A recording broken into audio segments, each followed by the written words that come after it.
माताजी नमस्ते। नमस्ते। के छ त खबर आज? ठिकै छ। ठिकै छ। आज कस्तो छ दिन? बाहिर चिसो चिसो जस्तो छ, पानी परे जस्तो छ? अलिअलि पानी आउँदैछ, शीतल छ। ए हजुर। यस्तो पानीहरू झरीहरू परेको बेला तपाईँलाई के याद आउँछ? मलाई चाहिँ भुटानको याद आउँछ यो पानी आउँदाखेरि। हजुर। अहिले चाहिँ खासमा अब हामीहरूको खेतीको समय भयो अनि अलैँची रोप्ने बेला पनि यतिखेरै हो। हजुर, यतिखेर रोप्ने चाहिँ यतिखेर हो। अलैँची बारीमा जहिले पानी आइरहन्थ्यो। हजुर। अनि ठुलो जङ्गल हुन्थ्यो, त्यो जङ्गल फाँडेर खोचाले चाहिँ यसरी डोबा हान्दै हिँड्नु पर्थ्यो अगाडि, अनि पछाडि चाहिँ एउटा सानो झाँकीमा त्यो अदुवाका पाना जस्तो यसो टुसा भएको हुन्छ अलैँचीको बिउ, त्यो चाहिँ लाउँदै लाउँदै जानुपर्छ। त्यो चाहिँ पहिले आफ्नैमा उमारेको हुन्छ कि कहाँबाट किनेर ल्याउनु? कति त आफ्नैमा पनि हुन्थ्यो, पहिले चाहिँ किनेर ल्याउनु पर्थ्यो। अलैँची बारी जाँदाखेरि त त्यो लह लह हुन्थ्यो होइन, अलैँची पाउलेर बिचमा यत्रो गोरेटो हुन्थ्यो माथि त्यो भट्टीमा जाने बाटो। भट्टी भनेको त्यो भट्टीमा चाहिँ केटाहरू बस्ने ओर्ने, पछाडि अलैँची छोडाएर सुकाउने, त्यसलाई चाहिँ भट्टी भन्थे। अलैँची फेदमा फुल्छ अनि अलैँची गोड्नु भन्छन्, त्यो पुराना डाक्ला फ्याँकिदिने, पहेँलीका पात फ्याँकिदिने, खेत गोड्नु पर्थ्यो अनि त्यहाँ मात्रै त्यो फुलमा चाहिँ राम्रो फल फल्थ्यो।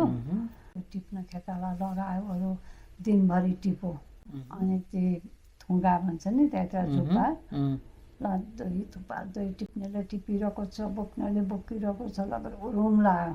एउटा झ्याङमा कति जति फल्छ होला?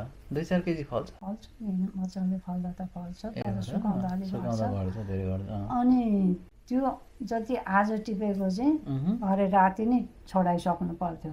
किन? भोलि राख्ने ठाउँ हुँदैन थियो। अनि त्यहाँ फेरि भट्टी पुर्याउनु भन्थे होइन, घान पुर्याएर सुकाउनु पर्थ्यो। अनि त्यहाँदेखि दिनभरि त्यो थुङ्गा काटो टिपेर लगेर थुपारो रातभरि छोडायो। अनि त्यहाँदेखि अब त्यो भट्टी ठुल्ठुला हुन्थ्यो, त मैले 10-12वटा रुख काटेर ल्याएर लगाएको हुन्थ्यो भट्टी।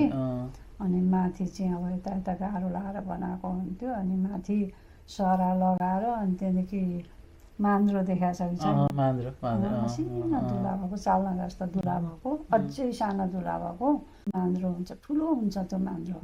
अनि त्यो ओछ्यायो, अनि त्यहाँ माथि अलैँची छोडाउँदै लाँदै थुपार्दै फिजाउँदै गरौँ गरौँ गरौँ, अनि त्यहाँ त्यो भरिन्छ। अनि त्यो भरिएपछि नि आगो छोडिदिन्छन् होइन, एकदम चम्काउनुपर्छ त्यसलाई चाहिँ। त्यसको त्यो अलैँचीको धुलो चाहिँ फेरि झुलो चकमक जस्तो हुन्थ्यो।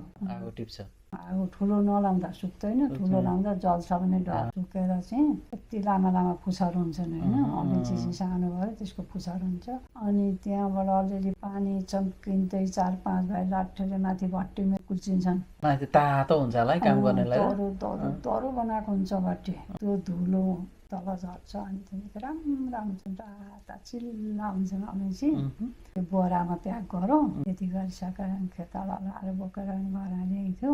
अलैँचीको खेती कतिको गाह्रै हुन्छ त्यो खेती? अलैँचीको गाह्रो नि, दुःखी खेती हो। हुन त अब धानलाई जति त गर्नु नपर्ने, तर टिप्न र सुकाउनै गाह्रो। सबै थोक भन्दा फाड्न गोड्न पनि त्यस्तै हो, टिप्न र सुकाउन चाहिँ एकदमै गाह्रो। राम्रै भाउमा जान्थ्यो? त्यतिखेर 4,000-5,000मा जान्थ्यो एक मन। एक मन भने कति केजी जति हुन्छ? 40 केजी। 40 केजीलाई 4,000? 4-5 हजारमा जान्थ्यो त्यतिखेर। अहिले त धेरै 40-50 हजार भयो अरे। तर पहिलेको जस्तो फल्न छोडेछ अहिले। सबै त्यो एकखेपको टाकटुकै मास्यो अरे। अब त्यो त निकै टाढा थियो होला घरदेखि, उहाँ बस्दा के खानु? रासन पानी सबै थोक लानु पर्थ्यो बोकेर, त्यतिखेर धान पाक्थ्यो। अलैँची टिप्न नजाउँ भन्दा चराचुरुङ्गीले खाइसकिहाल्छ। भनेपछि अब खेतीको हिसाबले हेर्ने भने सबैभन्दा सजिलो चाहिँ सुन्तला हो। सुन्तला र गुवा बारीलाई लगाइदियो, केही गर्नु पर्दैन। केही गर्नु पर्दैन, त्यसलाई सुकिलो लाग्यो केहीहरू। अलैँची बारीमा बस्दाखेरि रमाइला क्षणहरू? रमाइलो त होइन, दुःख पो लाग्छ।